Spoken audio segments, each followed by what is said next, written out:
Hello दोस्तों, मैं Jayaprakash Prajapati digital JP में आप सभी का स्वागत है। सीएससी में एक नया प्रोजेक्ट आया है। जिस तरह से आपने आयुष्मान कार्ड का काम किया उसमें तो अच्छी खासी इनकम नहीं हुई, लेकिन जैसे कि पीएमजी दिशा का काम किया जो कि पूरे भारत में चला, वैसे ही एक NDUW करके जो है एक नया प्रोजेक्ट आया है। और इस प्रोजेक्ट के बारे में हम पूरी जानकारी, विस्तृत जानकारी देंगे। किस तरह से इसका जो नोटिफिकेशन जारी हो चुका है आपको एक एक स्टेप बाय स्टेप बताएंगे। तो बने रहिए डिजिटल जेपी के साथ। अगर आप मेरे चैनल पे नए हैं तो कृपया मेरे चैनल को सब्सक्राइब करें और बेल आइकन घंटा को दबाएं, ताकि इस तरह का वीडियो जब भी मैं अपलोड करता हूँ सबसे पहले नोटिफिकेशन आपको मिले। तो चलिए वीडियो को स्टार्ट करते हैं। सबसे पहले हम नोटिफिकेशन देख लेते हैं कि नोटिफिकेशन क्या है, उसको पढ़ लेते हैं। किस तरह से ऑनलाइन होगा, आवेदन होगा, क्या क्या है क्या क्या नहीं है। तो चलिए हम ये जो है गवर्नमेंट के द्वारा जो ये नोटिफिकेशन जारी हुआ है इसको हम देख लेते हैं। एक्चुअली देखिए, सीएससी के माध्यम से असंगठित कामगारों का राष्ट्रीय डाटाबेस तैयार होगा।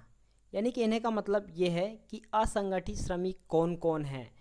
देखिए 43.7 जो है इतने करोड़ भारत में असंगठित क्षेत्र में काम करने वाले श्रमिक, असंगठित श्रमिकों के कुछ उदाहरण हैं। छोटे और सीमांत किसान, एक कृषि मजदूर, शेयर क्रॉप्स, मछुआरे, पशुपालन में लगे लोग, बीड़ी रोलिंग, इस बहुत सारे इस तरह से जो है असंगठित श्रमिकों की कुछ उदाहरण है। तो ये गवर्नमेंट ने क्यों किया, इसके बारे में भी हम थोड़ी चर्चा कर लेते हैं। एक्चुअली क्या हुआ कि अभी कोरोना काल में बहुत सारे ऐसे मज़दूर हैं जिन्होंने जो इसका अभी गवर्नमेंट द्वारा चलाई गई स्कीम 1,000 रुपये खाते में आना या राशन ही बंटना, ये बहुत सारी जो ऐसी स्कीम थी जो कई लोग इससे परे थे, वो जो है इसके लाभ नहीं उठा पाए। तो इसी को देखते हुए गवर्नमेंट ने पूरे भारत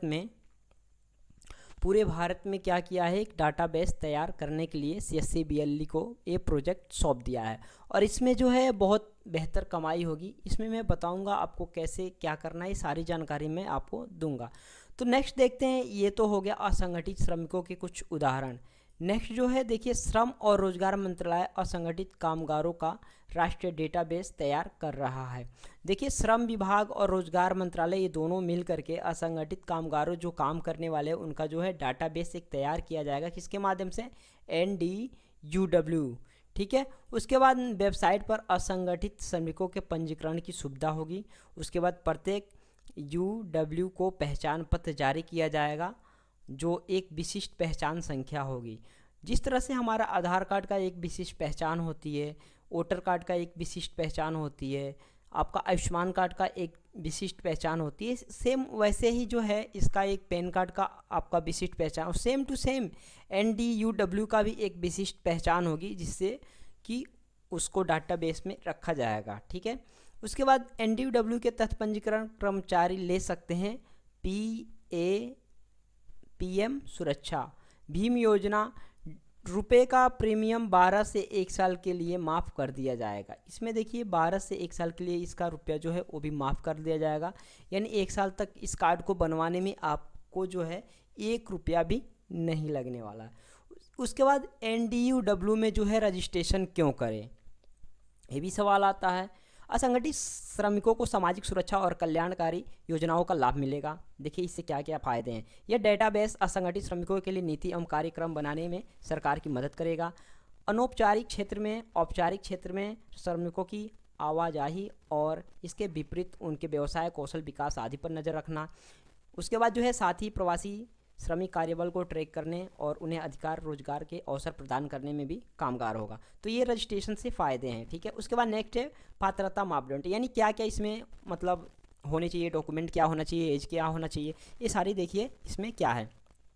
नीचे दिए गए मापदंडों को पूरा करने वाला प्रत्येक कार्यकर्ता NDUW के तहत पंजीकरण के लिए पात्र है।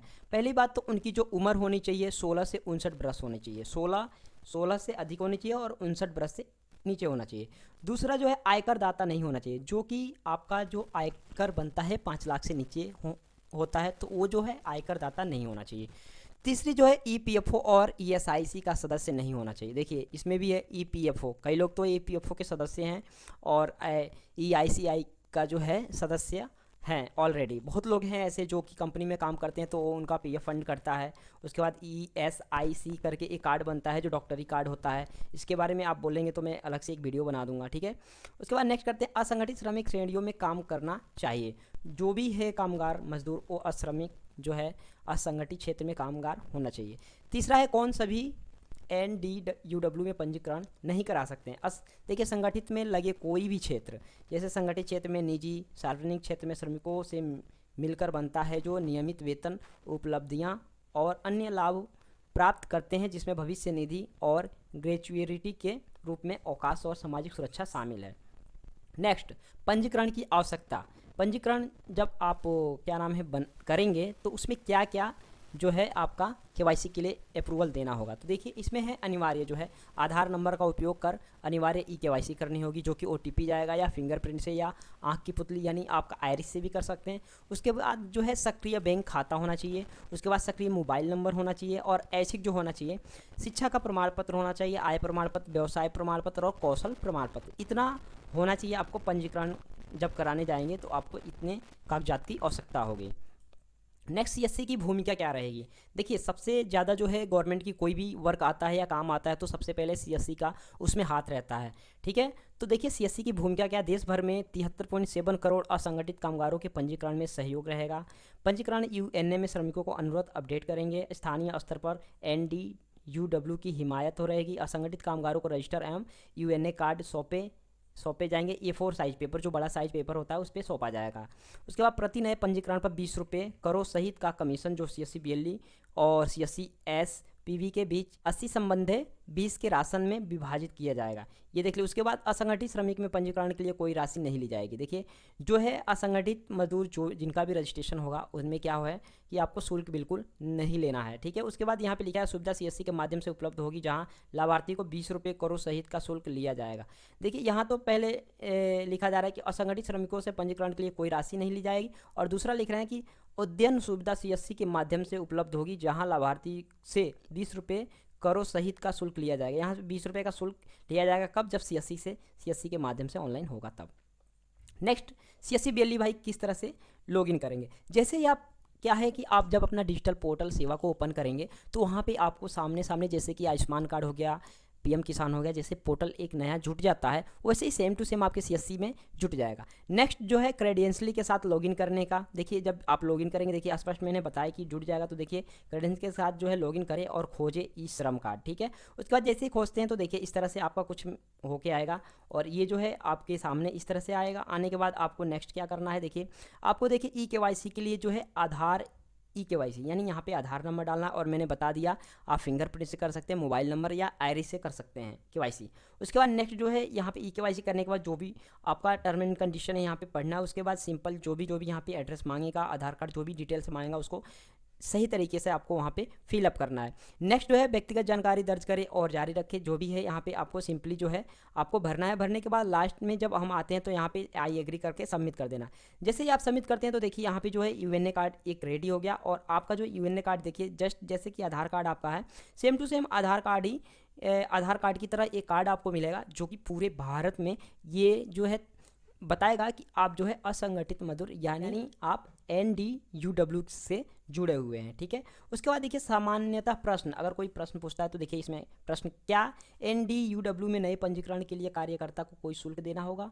देखिए ये सवाल उठता है शुल्क देना होगा, तो नहीं, श्रमिकों को नए पंजीकरण के लिए कुछ भी भुगतान नहीं करना पड़ता है। हालांकि कार्यकर्ता को 20 रुपये की कोई भी राशि भुगतान करना होगा यदि किसी के भी अपडेशन में हो तो।